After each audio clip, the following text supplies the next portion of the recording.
Democratic Senator Ruben Gallego of Arizona. Senator Gallego, welcome to Meet the Press. Good morning. Thank you so much for being here. Let's start where I left off with the Treasury Secretary and the shutdown. Federal workers have now missed their first full paycheck. Democrats are demanding that any deal to reopen the government include an extension of those Obamacare subsidies, which are set to expire at the end of the year. Early enrollment starts November 1st. Senator, are you prepared to keep up this fight through November 1st when early enrollment starts? Look, our focus right now is to keep costs low. You just heard Secretary Bessent, and he had this long economics professor explanation about inflation right now. It's bad out there.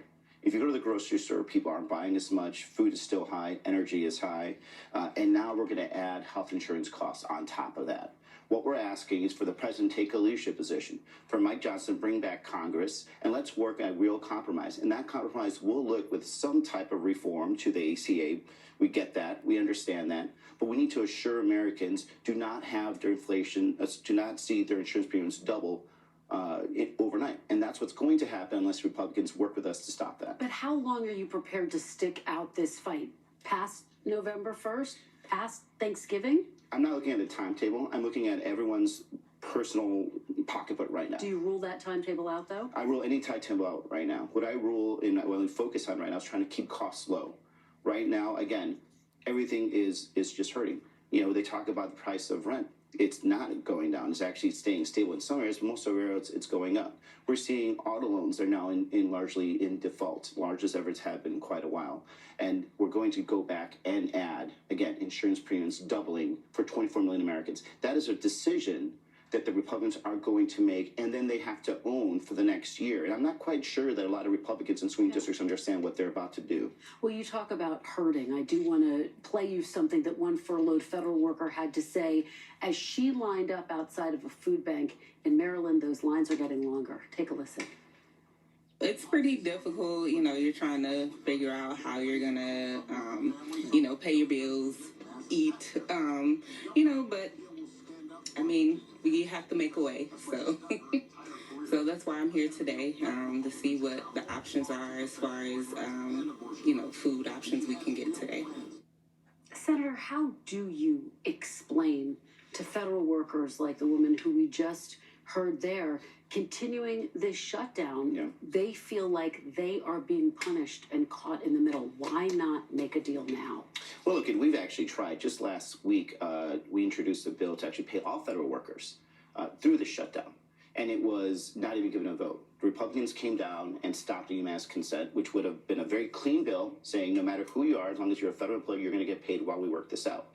But let's also talk about the fact that 24 million Americans are going to have to pay double their premiums for a whole year or even longer, right? We're going to be able to pay a lot of these federal workers back. Actually, we've done in the past. But once these rates set in, once November 1st comes along, you're seeing people that are going to see rates double. And I'll give you a good example. In Arizona, a family of four is going to jump almost $3,500. That's $7,000 someone's going to have to pay for their health insurance. There's not many families in this country do not have enough room for them to be able to afford that big of a jump. All right, let me ask you about another key issue. You heard me talk to the secretary about this. The military now launching 10 attacks against what they have described as suspected drug boats.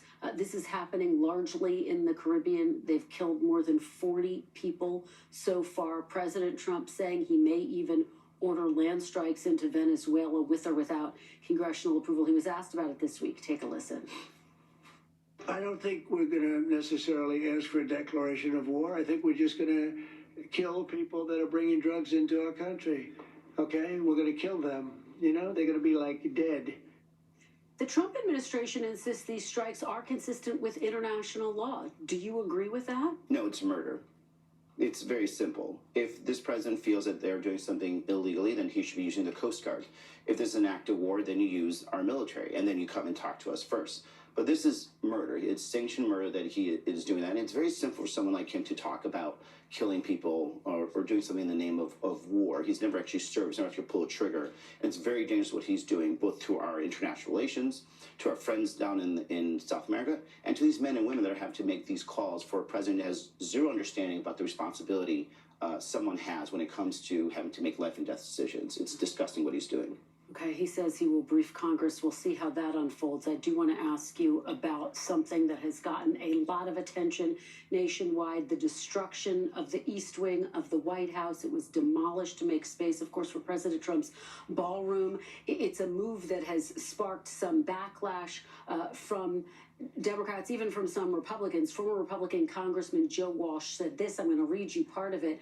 Quote, I will repeat this every single day for the next 3 years. Any Democrat running for president in 2028 must pledge to immediately tear down, bulldoze, demolish Trump's ballroom and fully restore the East Wing. Is that overstated, or would you agree with that any Democrat who becomes the next president, if and when that were to happen, they should tear down whatever changes Trump makes? No, I think to really mess with him, just name it the Barack Obama ballroom, and I think that'll take care of half the problem. So don't tear it down. Don't more importantly, this is a distraction. First of all, he should not have done that. It's the people's house. Number two, where is the president? He's focusing on the ballroom. He's focused on everything, but he's not focused on what's happening right now. Inflation's still high. People can buy what they need to buy. Energy's still high. We have tariff wars that are being caused because he feels icky and feels bad about someone talking bad about him in a commercial. And inflation's about to double for 24 million Americans, and that's what he cares about. This is Marie Antoinette talking about let them eat cake while Americans are struggling right now. So what I would like for him to do is to focus on this to make sure that we can actually get costs down. People can actually make, a good standard of living right now and be able to pay what they need to survive instead of him focusing on all these little projects, which aren't really bringing anything to help everyday Americans. Let's talk about the future of your party on the same night that you won your Senate race in 2024 in Arizona. Vice President Kamala Harris lost that state. In a new interview, she is saying that she is open to potentially running for president again. Senator, let me ask you, do you think that Vice President Kamala Harris would be a strong candidate in 2028?